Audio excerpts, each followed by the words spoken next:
In the Back of the Book segment tonight, reality check, where we separate truth from fiction, straight talk from lies. We begin tonight with President Bush. This morning he said this about Iraq. Violence is down to its lowest level since the spring of 2004, and we're now in our third consecutive month with reduced violence levels holding steady. General Petraeus and Ambassador Crocker caution that the progress is still reversible. They report that there now appears to be a degree of durability to the gains that we have made. Also, there are reports that the remaining al-Qaeda leadership inside Iraq is relocating to Pakistan, which is giving terrorists safe harbor, as you may know. Now, I hope all of you are happy that America has turned things around in Iraq. A loss there would have damaged this country tremendously. You can make a legitimate argument that campaign was not worth it from the jump. But good Americans understand victory is far better than defeat in Iraq, because Iran and al-Qaeda have been weakened. Once again, we applaud our brave military people in Iraq and Afghanistan.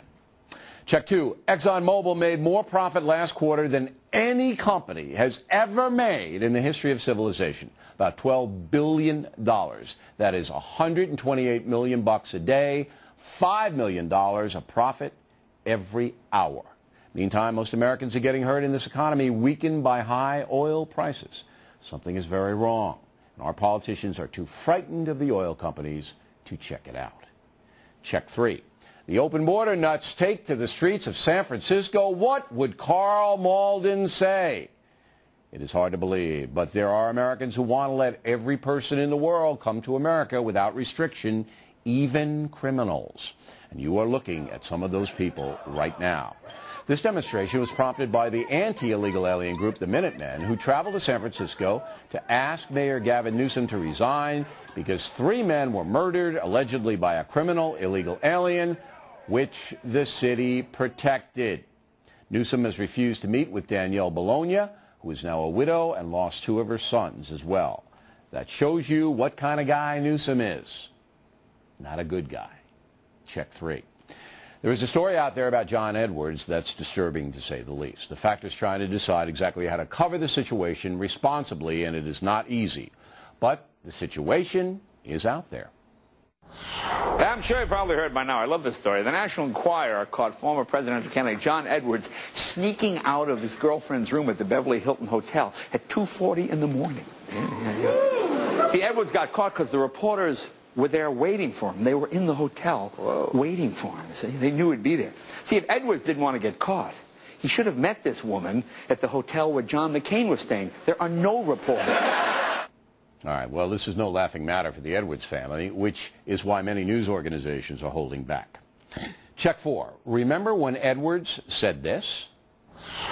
And tonight, 200,000 men and women who wore our uniform proudly and served this country courageously as veterans will go to sleep under bridges and on grates.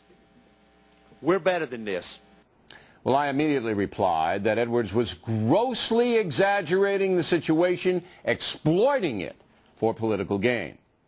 Now comes word from the Housing Department that the nation's chronically homeless population has dropped 30% down to 125,000.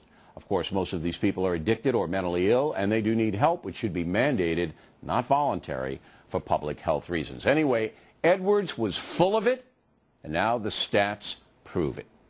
Check five. The hateful Daily Kos celebrated the news that journalist and Fox News commentator Robert Novak has a brain tumor. Scores of vile comments were posted, along with this one. Let's not give O'Reilly and his ilk any fodder. We don't have to change our opinions about Novak, but we can be classy about it. Go into the Daily Kos and see how classy they are. And finally, the ratings for July are in. The TV ratings, causing a true reality check for CNN and MSNBC.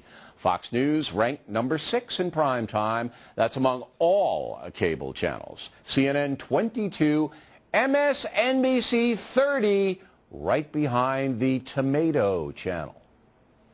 Since I was off for a few days in July, I want to thank Laura Ingraham, John Kasich, and Edie Hill for keeping the numbers up. Good job, you guys. And also, I want to thank you for continuing to watch us in a really big way, and we really appreciate it. And that is Reality